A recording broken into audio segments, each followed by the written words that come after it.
सन 1398, विक्रमी संवत 1455, ज्येष्ठ मास की पूर्णिमा का ब्रह्म मुहूर्त, काशी नगर का वो लहरतारा तालाब जहां सर्व सृष्टि रचनाहार कबीर परमात्मा पृथ्वी से 16 शंख कौस दूरी पर स्थित अपने निज धाम से शिशु रूप धारण कर अपने तेजोमय शरीर को हल्का करते हुए कमल के फूल पर प्रकट हुए, जिसके प्रत्यक्ष दृष्टा थे ऋषि अष्टानंद। इस पूरे घटनाक्रम को देख ऋषि जी आश्चर्यचकित रह जाते हैं और सोचते हैं,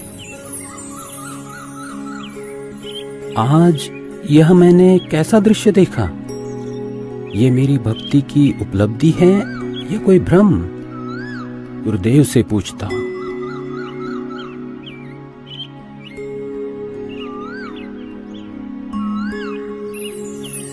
ऋषि अष्टानंद जी के गुरुदेव थे स्वामी रामानंद जी, जो कि विष्णु जी के उपासक थे और वैष्णव धर्म का प्रचार किया करते थे, जिसके लिए उन्होंने 1400 ऋषि शिष्य प्रचारक रूप में भी बना रखे थे।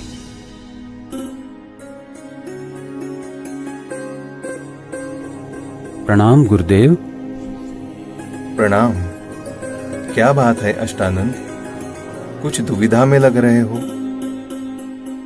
हे गुरुदेव, आपकी आज्ञा हो तो मैं अपनी एक शंका का समाधान चाहता हूँ। कहो, क्या बात है? हे गुरुदेव, आज साधना करते समय मुझे आकाश से एक प्रकाश नीचे की ओर आते दिखा, जिसे मेरी आंखें सहन न कर सकी और आंखें बंद हो गई, जिसके बाद मेरी आंखों के सामने एक नवजात शिशु का प्रतिबिंब बन गया। पुनः आंखें खोली तो वह प्रकाश तालाब के एक कोने में सिमटता हुआ दिखाई दिया। हे गुरुदेव, कृपया मेरी शंका का निवारण कीजिए। यह मेरी भक्ति की कोई उपलब्धि है या कोई दृष्टि दोष? हे ऋषि जी, यह न तो भक्ति की उपलब्धि है और न आपका दृष्टि दोष।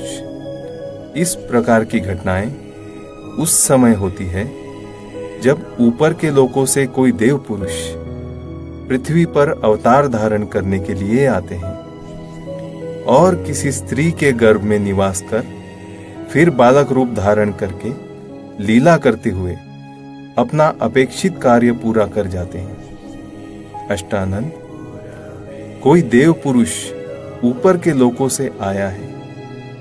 अब वह काशी नगर में किसी के घर जन्म लेकर अपना प्रारब्ध पूरा करेगा। स्वामी रामानंद जी ने अपने ज्ञान आधार से शिष्य अष्टानंद जी की शंका का समाधान किया। स्वामी जी का मानना था कि अवतार मां के गर्भ से ही जन्म लेते हैं, लेकिन स्वामी जी को यह ज्ञान नहीं था कि यहां कोई अवतार गण नहीं, बल्कि स्वयं पूर्ण परमात्मा अवतरित हुए हैं, जो किसी माता के गर्भ से जन्म नहीं लेते। वहीं दूसरी ओर काशी में ही नीरू नीमा नाम के एक मुसलमान जुलाहा दंपति भी रहा करते थे। वैसे तो इसी जन्म में वह ब्राह्मण और ब्राह्मणी थी। नीरू का नाम गौरी शंकर और नीमा का नाम सरस्वती था। उनकी कोई संतान भी नहीं थी। वह भगवान शिव की भक्ति करते थे और शिव पुराण की निस्वार्थ कथा किया करते थे। उनकी इसी निस्वार्थ सेवा और हिंदू धर्म के बढ़ते प्रचार को देख मुस्लिम लोगों द्वारा जबरदस्ती उनको मुसलमान बना दिया गया, जिसके बाद हिंदू धर्म के ही अन्य पंडित ब्राह्मणों ने उनको मुसलमान घोषित कर उनका कथा करना और गंगा दरिया में स्नान आदि करना बंद कर दिया, जिसके बाद नीरू और नीमा रोजाना लहरतारा तालाब पर स्नान करने जाने लगे। भले ही उनको मुसलमान बना दिया गया था, परंतु अब भी भगवान शंकर के प्रति उनकी अटूट श्रद्धा थी। प्रतिदिन की तरह ब्रह्म मुहूर्त में आज भी नीरू और नीमा लहरतारा तालाब पर स्नान करने जा रहे थे। संतान ना होने के कारण नीमा अपने भगवान शिव शंकर जी से रोते रोते हृदय से प्रार्थना करते हुए जा रही थी। हे भगवान शंकर, आपके दरबार में लालों की कमी है। एक लाल मुझे भी देते तो मेरा इस संसार में हिस्सा हो जाता। नीमा, हमारे भाग्य में संतान नहीं है। अगर होती तो भगवान पहले ही दे देते। आप रो मत। ऐसे रो रो कर अपनी आंखें खराब और कर लोगी। हमारा कोई उंगली पकड़ने वाला भी नहीं है इस दुनिया में। इसी प्रकार आपस में चर्चा करते करते नीरू और नीमा लहर तारा तालाब पर पहुंच जाते हैं, जहां पहले से ही कमल के फूल पर परमात्मा प्रकट हो चुके होते हैं। प्रथम नीमा स्नान करके तालाब से बाहर आती है, फिर बाद में नीरू स्नान करने के लिए तालाब में प्रवेश करता है। जब नीरू स्नान कर रहा होता है तब नीमा पहले वाले वस्त्र धोने के लिए पुनः किनारे पर आती है और उसे सामने कमल के फूल पर कुछ हिलता नजर आता है।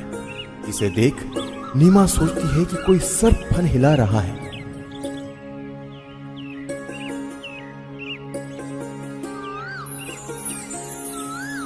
देखना जी, कमल के फूल पर बालक है। कमल के फूल पर बालक है। ये तो बच्चे की चाह में बिल्कुल पागल हो गई है। अब तो इसको जल के अंदर भी बच्चे दिखाई देने लग गए हैं। ये शंकर भगवान, इसको सद्बुद्धि दो दाता। देखना जी, कमल के फूल पर बालक है। बस कर नीमा, अब तुझे यहाँ जल में भी बच्चे दिखाई दे रहे हैं। जल में कहाँ से बालक आएगा? हे भगवान! देखना जी, वो बच्चा डूबेगा जल में।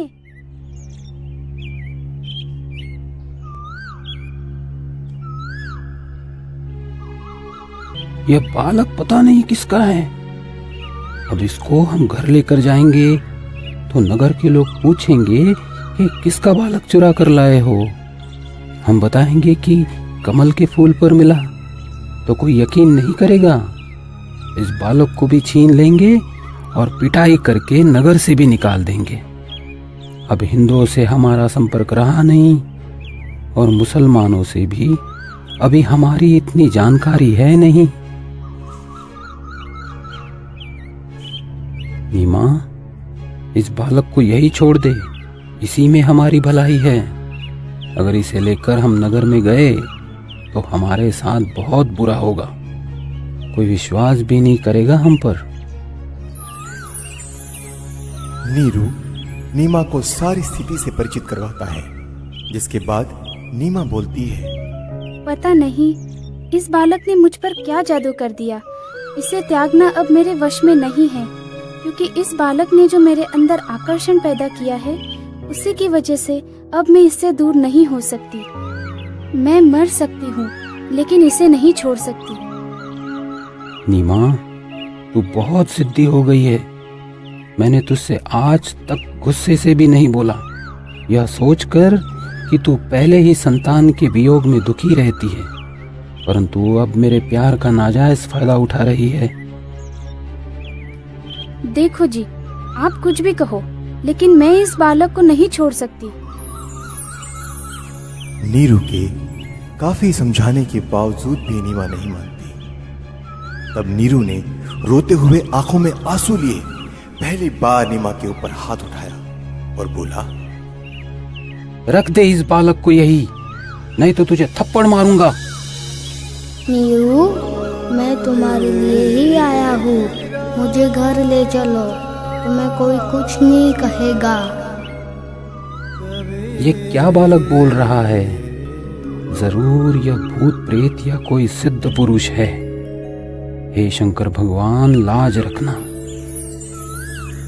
यह विचार कर नीरू चुपचाप बच्चे को घर ले जाता है। परमेश्वर का शरीर बहुत सुंदर था।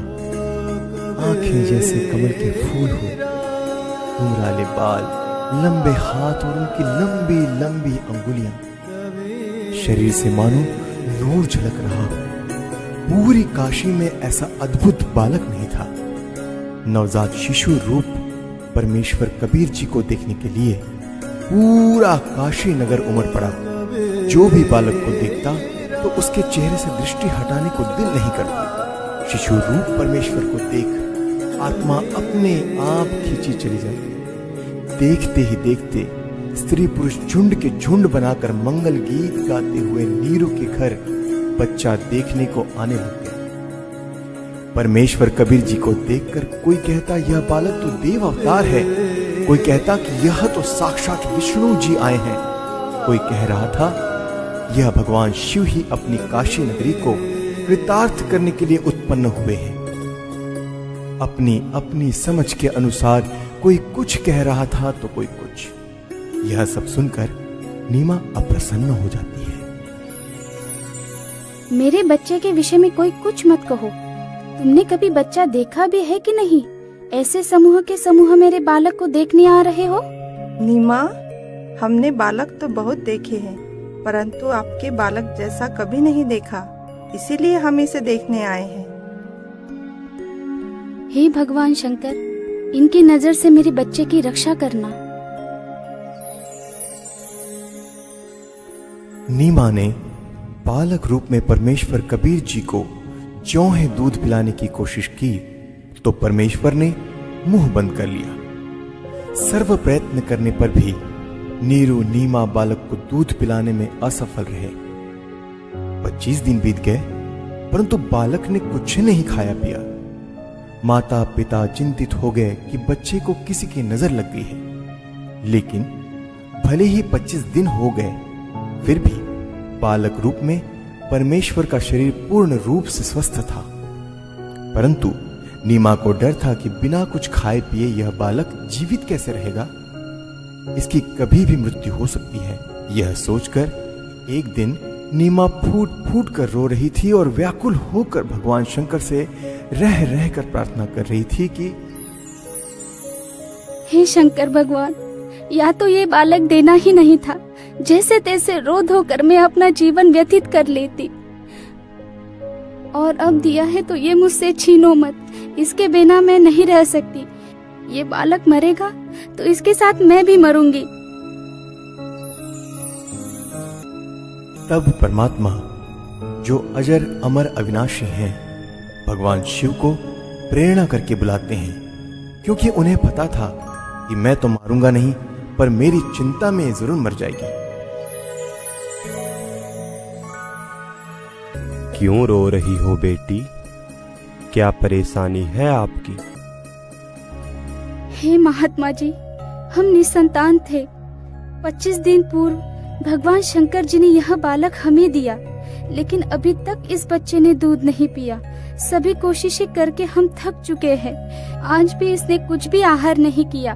मैं इसलिए रो रही हूँ कि अब यह बालक मरेगा और इसके साथ मैं भी आत्महत्या करूंगी। आपका बालक मुझे दिखाइए। इस बालक की लंबी आयु है, यह मरने वाला नहीं है। देख नीमा, कितना स्वस्थ है, कमल जैसा चेहरा खिला है। हे विप्रवर, बनावटी सांत्वना से मुझे संतोष होने वाला नहीं है। बच्चा दूध पिएगा तो मुझे सुख की सांस आएगी। हे शंकर जी, आप इन्हें कहो एक कुंवारी गाय लाए, जिस पर आप अपना आशीर्वाद भरा हाथ रखना, फिर वह दूध देगी। मैं उस कुंवारी गाय का ही दूध पीऊंगा। बेटी, अपने पति को बुलाओ। नीरू, एक कुंवारी गाय ले आओ और साथ में कुम्हार के घर से एक घड़ा भी लेकर आना। वह बच्चिया दूध देगी, उस दूध को यह बालक पिएगा।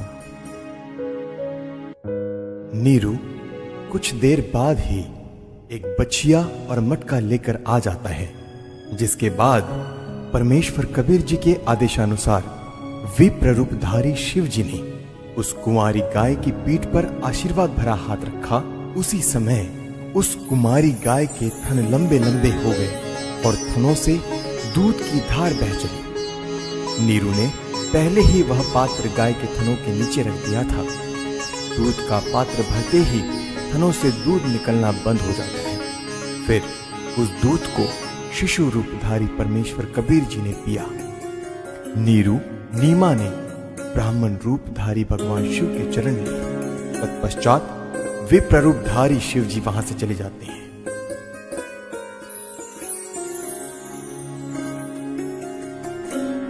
नीरू नीमा पहले हिंदू ब्राह्मण ब्राह्मणी थे, तो लालचवश ब्राह्मण लोग बालक रूप परमेश्वर का नाम रखने नीरू के घर आते हैं। लेकिन मुसलमानों का दबदबा होने के कारण उनसे हिंदू समाज दबता था।